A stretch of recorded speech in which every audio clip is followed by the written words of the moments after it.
Pernah nggak sih Anda ngerasa udah kerja keras seharian, sibuk banget, tapi kok hasilnya gitu-gitu aja? Nah, hari ini kita akan bongkar satu prinsip yang mungkin kedengarannya aneh, tapi bisa jadi bakal mengubah cara kerja Anda selamanya. Siap buat belajar gimana caranya dapat lebih banyak hasil dengan usaha lebih sedikit? Yuk, kita mulai. Pasti pernah ngerasain kan? Seharian penuh rasanya udah lari-larian, balesin email, ikut meeting, ngerjain tugas-tugas kecil. Tapi pas malam, waktu lihat ke belakang, rasanya kok nggak ada kemajuan yang berarti ya? Itu persis kayak lari di treadmill. Keringetan iya, capek iya, tapi kita nggak benar-benar maju kemana-mana. Tenang, Anda nggak sendirian. Ini namanya gejala umum dari jebakan produktivitas. Jadi, apa itu jebakan produktivitas? Gampangnya, ini kondisi di mana kita menyamakan kesibukan dengan efektivitas. Kita mikir, makin keras kita kerja, makin banyak juga hasilnya. Tapi, apa benar selalu begitu? Masalahnya tuh di sini, kita sering banget salah kaprah soal hubungan antara usaha dan hasil. Kita penuhin hari kita dengan balesin email, ikut meeting yang nggak penting, atau beres-beres file. Yang emang bikin kita kelihatan sibuk, tapi nggak benar-benar bikin kita maju ke tujuan utama. Kenyataannya, hubungan antara apa yang kita kerjakan dan apa yang kita dapatkan itu jauh lebih timpang dari yang kita bayangkan. Nah, ini dia inti masalahnya. Prinsip Pareto, atau yang kita kenal sebagai aturan 80/20. Prinsip ini ditemukan oleh seorang ekonom bernama Vilfredo Pareto. Waktu itu dia lagi di kebunnya dan sadar ada yang aneh. Ternyata cuma 20% tanaman kacang polongnya yang ngasilin 80% dari semua kacang polong yang dia panen. Karena penasaran, dia coba cari pola ini di hal lain. Dan bener aja, dia nemuin hal yang sama.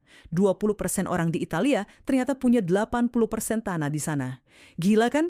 Pola ketidakseimbangan ini ternyata ada di mana-mana. Di dunia bisnis, prinsip ini udah jadi makanan sehari-hari. Perusahaan sering banget nemuin kalau sekitar 20% pelanggan setia mereka itu nyumbang 80% dari total pendapatan. Dengan tahu ini, mereka bisa fokus ngasih layanan terbaik buat pelanggan-pelanggan paling berharga ini. Dan logika yang sama persis bisa kita pakai buat hidup kita sehari-hari. Dan gilanya, pola ini tuh ada di mana-mana. Para developer software tahu kalau mereka benerin 20% bug paling kritis, 80% masalah aplikasi bakal beres. Manajer penjualan tahu, beberapa orang bintang di timnya lah yang bawa pulang sebagian besar penjualan. Bahkan pas kita belajar, kalau kita kuasai konsep-konsep intinya, kita udah paham sebagian besar topiknya. Ini bener-bener universal. Oke, teorinya udah dapet. Sekarang pertanyaannya, gimana caranya kita pakai ini dalam hidup kita?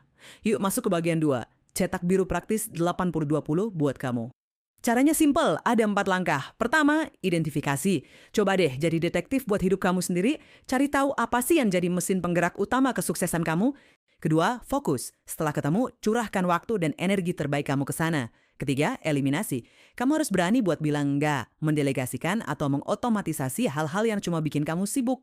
Dan terakhir, yang nggak kalah penting, tinjau lagi secara berkala, karena prioritas itu bisa berubah. Coba sekarang, kita aplikasikan langsung ke pekerjaan kamu. Pikirin deh, proyek apa, tugas apa, atau keahlian apa yang paling sering dapat pujian dari atasan atau teman kerja? Kemungkinan besar, itulah 20% vital kamu di kantor. Nah, pertanyaan lanjutannya, apakah sebagian besar waktu kamu udah dihabiskan untuk hal-hal berdampak tinggi itu? Atau jangan-jangan malah kesedot sama hal-hal sepele lainnya? Heits, tapi tunggu dulu. Prinsip ini bukan berarti jadi peluru perak buat semua masalah ya. Sekarang kita masuk bagian 3. Di mana sih batasan aturan ini dan kapan kita harus hati-hati menggunakannya? Ini nih yang paling krusial buat diingat. Aturan 80/20 itu sebuah heuristik. Apa tuh? Anggap aja ini kayak kacamata khusus yang ngebantu kamu ngelihat dunia dengan lebih jelas. Bukan hukum fisika yang mutlak dan nggak bisa diganggu-gugat. Ini tuh alat bantu mikir buat nentuin prioritas, bukan aturan kaku yang harus diikuti secara membabi buta. Ada beberapa jebakan yang perlu kita waspadai. Pertama, jangan sama sekali mengabaikan 80% sisanya. Dulu Blockbuster cuma fokus ke toko fisik mereka yang untungnya gede, dan mereka cuek aja sama Netflix yang waktu itu kelihatan sepele. Dan ya, kita semua tahu gimana nasib Blockbuster sekarang kan? Kedua, ini bukan alasan buat jadi malas, justru sebaliknya. Ini soal mengalihkan energi kamu ke pekerjaan yang lebih sulit tapi jauh lebih penting. Dan terakhir, ingat, 20% vital kamu itu dinamis. Dia bisa berubah seiring waktu. Jadi inilah inti dari semuanya. Aturan 80/20 adalah tentang jadi lebih efektif, bukan cuma sekedar efisien. Tujuannya adalah membebaskan jadwal kamu dari hal-hal yang nggak penting, supaya kamu punya lebih banyak waktu dan energi untuk melakukan hal-hal yang benar-benar berarti buat kamu. Sebagai penutup, saya mau ninggalin satu pertanyaan buat direnungkan. Kali ini bukan soal kerjaan atau produktivitas, tapi soal kebahagiaan. Coba pikirin, siapa orangnya, hobi apa, atau pengalaman apa yang sesungguhnya ngasih kamu 80% dari kebahagiaanmu. Mungkin itulah 20% yang paling pantas buat dapetin fokus utama kamu. Konten ini dibuat oleh Devi Oriza untuk Simpulko.